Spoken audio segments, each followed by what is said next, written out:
এই নির্বাচনটা কেন ভালো হবে সেটা আমি বলতে চাই। বিএনপি নির্বাচনে জিততে যাচ্ছে খুব বড় মার্জিনে। আলোচনা এখন এটা কি আপনার মত? এটা আমার মত। আচ্ছা, আমার অ্যাসাম্পশন হচ্ছে একটা ভয়ঙ্কর ডিজাস্টার হয়ে যেতে পারে বিরোধীদের। বিরোধী মানে আমি অলরেডি বিরোধী বলে ফেলছি। নির্বাচনী ডামাডোল যেটা, নির্বাচনী যুদ্ধ যেটা, সেটার মধ্যে ঢুকে গেছে আর কি দেশ। কিন্তু সেই জায়গায় এখনো কিছু মানুষ মানে আমাদেরকে প্রশ্ন করে, আপনাকেও নিশ্চয়ই এই প্রশ্নটা করে যে আসলে কি নির্বাচনটা হলে কি সুষ্ঠু হবে?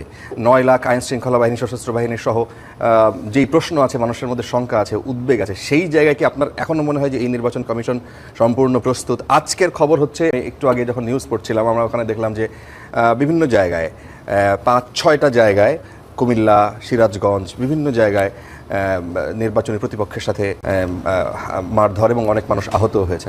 আপনার মনে হচ্ছে যে একটা সুষ্ঠু, শান্তিপূর্ণ, গ্রহণযোগ্য নির্বাচনের জন্য দেশ প্রস্তুত?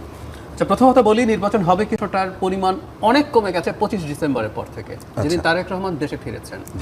ইনফ্যাক্ট এটা কম বেশি করে ছিল ওসমান হাদির হত্যাকাণ্ডের পর, এটা আবার একটু চড়েছিল 25। এবং ব্রিলিয়ান্ট জনাব তারেক রহমান ওই দিনই ঘোষণা করেছিলেন যে উনি ফেরত আসছেন। সেটা বেশ খানিকটা পরিস্থিতি শান্ত করে, আর উনি ফিরে আসার আগ পর্যন্ত সবাই আবার বলছে আদৌ কি আসবেন, আসলে দেখা যাবে। যখন চলে আসলেন সেদিন থেকে এটা কমলো, আর এখন আমাদের আলটিমেটলি সব প্রচারণা শুরু হয়ে গেছে। আমি মনে করি না এই প্রশ্নটা ইদানিং আমি আর খুব একটা ফেস করছি না। কিন্তু অন্য প্রশ্নটা, নির্বাচন কেমন হবে, গ্রহণযোগ্য নির্বাচন হবে কিনা, মানে ডক্টর ইউনূসের সাথে দ্বিমত করে উনি বাংলাদেশের ইতিহাসে শ্রেষ্ঠ নির্বাচন হবে বলছেন। এটা শ্রেষ্ঠ নির্বাচন হচ্ছে না ফর শিওর, কিন্তু নির্বাচন গ্রহণযোগ্য হবে। আপনি যেসব সংঘাতের কথা বলছেন, এটা গণ অভ্যুত্থান পরবর্তী দেশে নির্বাচনের আগে বা এর মাঝামাঝি সময় যে পরিমাণ সংঘাত হবার কথা ছিল, আমাদের তো সংঘাত কিন্তু হয়নি। আমরা কেন যেন খুবই ইমপ্র্যাকটিক্যাল চিন্তা করি। ইমপ্র্যাকটিক্যাল চিন্তা করে লাভ নাই। ধরুন আমরা মধ্যপ্রাচ্যে কি হলো, আরব স্প্রিংয়ে কয়েকটা দেশে গৃহযুদ্ধ শুরু হয়ে গেছে, 4টা দেশে সরিয়ে রাখেও নির্বাচন হয়েছে 2টোতে, ইজিপ্ট এবং তিউনিসিয়াতে। সেটা যদি বলি, তার আগ পর্যন্ত সবার মধ্যে যে পরিস্থিতি হয়েছে, বাংলাদেশ মাচ বেটার পারফর্ম করেছে। সংঘাত হবে, মারামারি হবে, আনএক্সপেক্টেডলি, আমরা কোনোভাবে চাই না, প্রত্যেকটা জীবন মূল্যবান, কিছু মানুষ মারাও যেতে পারে। ভারত এত বছর গণতন্ত্রের চর্চা করে আনইন্টারাপ্টেড, ভারতে কখনো কোনো সামরিক শাসন আসেনি, এমার্জেন্সি ইন্দিরা গান্ধী দিয়েছিলেন, সামরিক শাসন আসেনি। তো সেই ভারতের নির্বাচন খুবই সহিংস এখনো হয়, সমর্থন করছি না, কিন্তু এগুলো এক ধরনের প্রবণতা। সুতরাং কিছু সহিংসতা হলেই খারাপ হবে আমি তা মনে করি না। কিন্তু এই নির্বাচনটা কেন ভালো হবে সেটা আমি বলতে চাই। নির্বাচন কমিশন বা সরকার, মানে আইন শৃঙ্খলা রক্ষাকারী বাহিনী, প্রশাসন যে যথেষ্ট প্রস্তুত আছে ট্যাকেল করার জন্য, আমার কাছে আসলে মনে হয় না। তবে যথেষ্ট পরিমাণ সেনাবাহিনীর সদস্য থাকবে এবং এই নির্বাচনটা সেনাবাহিনীর জন্য একটা প্রেস্টিজ ইস্যু, তার চাইতেও জরুরি কথা। এবার একটু বলি, এটা নিয়ে কেউ পাল্টা প্রশ্নই করতে পারেন, আপনি কিভাবে বুঝলেন? সেটা হচ্ছে বিএনপি নির্বাচনে জিততে যাচ্ছে। আচ্ছা, জিজ্ঞেস করতে পারেন কেন আমি ওই আলোচনা এখন? এটা কি আপনার মত? এটা আমার মত। আচ্ছা, এখন এটা আমার মত হওয়াতে কি হয়েছে সেটা বলি। এরকম একটা নিশ্চিত বিজয়, ইফ আই এম কারেক্ট, আপনি ডিবেট করতে পারেন, আমি ভুলও প্রমাণিত হতে পারি, কিন্তু আমার মনে হচ্ছে যে দলটার সামনে আছে সেই দলটা মার খেয়ে হলেও, উস্কানি সহ্য করে হলেও সংঘাতে খুব বেশি জড়াবে না। আপনি খেয়াল করবেন 5 আগস্ট পরবর্তী সময়ে বিএনপি এটা করেছে সাধারণ ছাত্রের নামে। এটা কারা আমরা জানি। জনাব তারেক রহমানের বিরুদ্ধে কুৎসিততম স্লোগান দেওয়া হয়েছে, বাংলাদেশের ইতিহাসে এমন স্লোগান দেয়নি।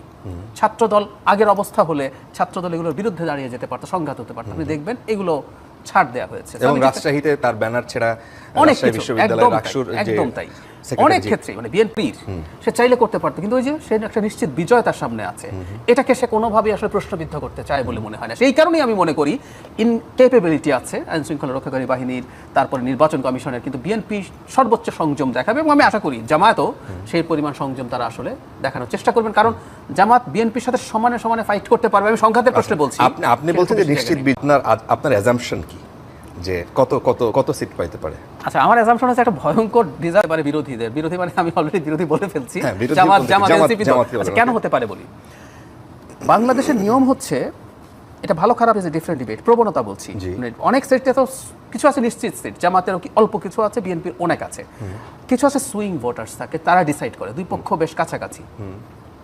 বাংলাদেশের প্রবণতা হচ্ছে, কখনো যদি জানা যায় বা শেষ মুহূর্তে জানা যায়, আগে হচ্ছে শেষ মুহূর্তে একটা ফ্লো তৈরি হতো যে এই দল ক্ষমতায় আসছে, এবার এটা অনেক আগে জানা গেছে। তাতে কি হয়, সুইং ভোটারদের প্রবণতা হচ্ছে সরকারি দলের এমপি নির্বাচন করা। ধরে নিলাম কোন একটা সিটে মনে করছেন সুইং ভোটাররা যে না, জামাতের প্রার্থী বিএনপির প্রার্থীর চাইতে বেটার মনে করছেন, কিন্তু উনি যদি বুঝে যান বিএনপি ক্ষমতায় আসছে, ওনার মনে হবে কি আমার জেতা পার্টির এমপি লাগবে, কারণ উনি আমার এলাকায় বেশি উন্নয়ন করতে পারবেন। আমরা এমপির কাছে কিন্তু উন্নয়ন চাই, এমপির কাছে উন্নয়ন চাওয়ার কথা ছিল না, ওইটা আরেক পলিসি ডিবেট, আমরা ওইদিকে যাচ্ছি না। তো উনি মনে করবেন যে ওকে ভোট না দিলে আপনি যেই বক্তব্য কিন্তু আগে আওয়ামী লীগের অনেক নেতাদের কাছ থেকে আমরা শুনতাম, জি। তা আপনারা সেই জায়গায় একটা নিশ্চিত বিজয়ের কথা মানে সামনে নিয়ে আসছেন। এক্স্যাক্টলি বলবেন যে আপনার অ্যাজাম্পশন কি, কত সিট হইতে পারে? ওই যে বললাম, 298টা ধরেন না, ইলেকশন হচ্ছে এরকম পরিবেন।